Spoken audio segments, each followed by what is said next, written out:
Hello বন্ধুরা, আমি অনিতা। আজকে আবার চলে এলাম একটা লং ভিডিও তোমাদের সঙ্গে শেয়ার করব বলে। এই সোমবার মানে 21শে জুলাই শ্রাবণ মাসের প্রথম সোমবার ছিল।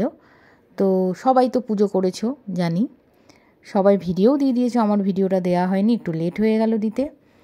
তো আমিও পুজো করেছিলাম আমার মতো করে। প্রথমে সকালবেলা উঠে হাজব্যান্ডের রান্নাবান্না করে, শাশুড়ির রান্নাবান্না করে, স্নান করে, শাড়ি পরে, সাজুগুজু করে, আলতা পরে বাবার পুজো করতে বসে গেছিলাম। তো প্রথমেই দেখলে বাবাকে ঘি মাখিয়ে দুধ দিয়ে স্নান করালাম। শুধু বাবাকে নয়, নন্দী মহারাজকে, ত্রিশূলকে আর সাপটাতেও একটু ঘি মাখিয়ে দিয়েছিলাম। তারপরে আলাদাভাবে একটু গঙ্গা জল নিয়েছিলাম, তাতে অঘরু আর মধু, সিদ্ধি পাতা সব দিয়ে আবার বাবাকে সুন্দর করে স্নান করিয়েছিলাম।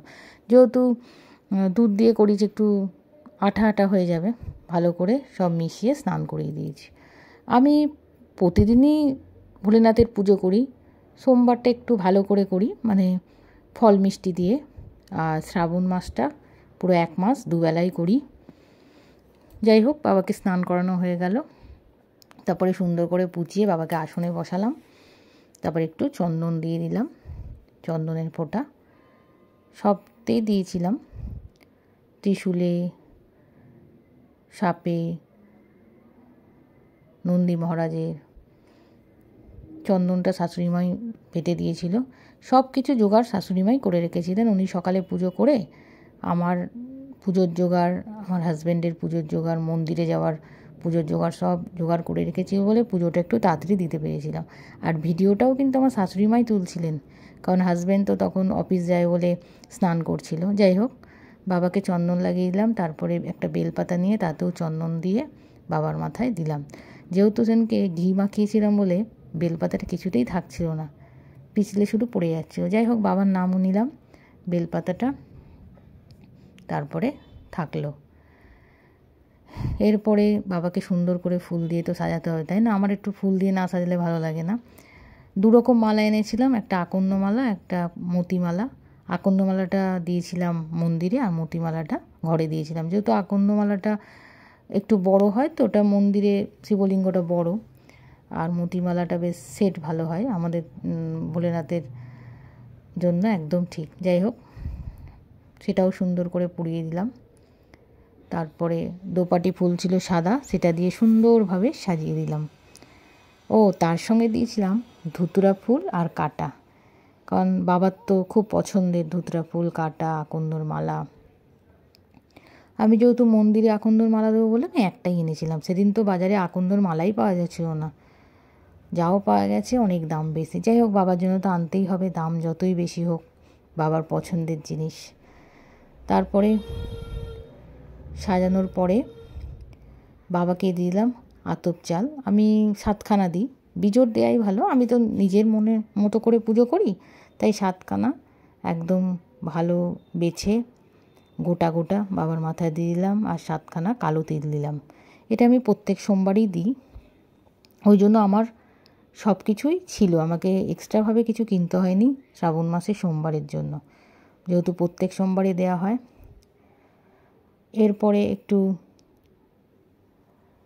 কি লাগাচ্ছি বলো তো, এটা ভস্ম লাগিয়ে দিলাম। এটাও তো বাবার প্রিয়, তাই না? সুন্দর করে 3টে লাইনের রেখা কেটে দিলাম, চারিপাশে একটু ছিটিয়ে দিলাম। আর আগেই বলেছিলাম ফুল দিয়ে তারপরে সাজিয়েছিলাম। আমার একটু না সাজালে ভালো লাগে না, সুন্দর করে সাজিয়ে গুছিয়ে পুজো করলেই তো ভালো লাগে, তাই না? আর ভিডিও তুলবো, সবাইকে দেখাতে হবে, সবাই তো দেখে ভালো লাগবে না। তারপরে 5 রকম ফল দিয়েছিলাম, মানে বাবাকে অর্পণ করেছিলাম: শসা, আম, কলা, আপেল আর পেয়ারা। বন্ধুদের অনুরোধ রইল স্কিপ না করে পুরো ভিডিওটা দেখো। জানি ভিডিওটা অনেকটাই বড় হয়েছে। তারপরে বাবার একটা বই আছে, যেখানে বাবার অষ্টতর শতনাম আছে, বাবার কিছু মন্ত্র আছে, যেটা আমি শ্রাবণ মাসের প্রতিদিনই 2 বেলা পড়ি, আর এমনিও দিনে প্রতিদিন 1 বেলাই পড়ি, সকালের দিকটা। যাই হোক, বইটা পড়া হয়ে গেল। তারপরে আরতি করা শুরু করলাম একে একে। প্রথমে ধূপকাঠি দিয়ে, তারপরে প্রদীপ দিয়ে। যাক, শাশুড়িমা ভিডিওটা কেমন তুলেছে সেটাও কিন্তু জানিও। তারপরে পাখা দিয়ে, মানে আমরা ঘরোয়াভাবে যেভাবে করি সেইভাবেই, আলাদা এক্সট্রা কিছুভাবে করিনি। জল শঙ্খ দিয়ে, পরপর তোমরা দেখতেই পাচ্ছ আমি কী কী দিয়ে করেছি।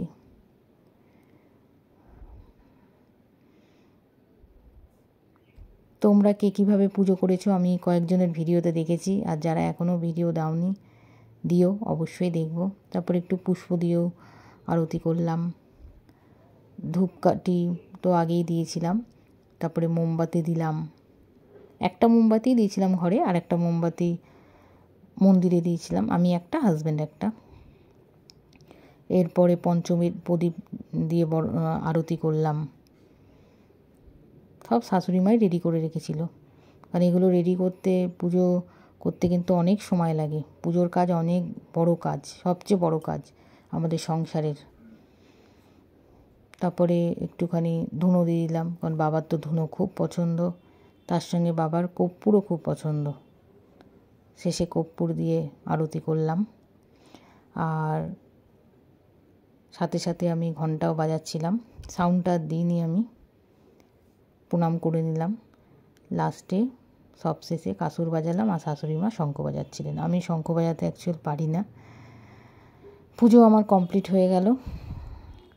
তারপরে ছিল বাবার কাছে প্রণাম করা। বাবার কাছে প্রণাম করলাম ভক্তি ভরে, মনের সব মনোকামনা বাসনা বাবাকে জানালাম। বাবা সবই জানে, উনি তো অন্তর্যামী। যাক, ভিডিওটা ভালো লাগলে অবশ্যই লাইক, শেয়ার, কমেন্টস করবে। সবাই ভালো থাকবে, সুস্থ থাকবে। ভোলেনাথ সবাইকে ভালো রাখুক, সবার মনোকামনা পূর্ণ করুক। হর হর মহাদেব, ওম নমঃ শিবায়, জয় শিব শম্ভু। এখনকার মতো টাটা।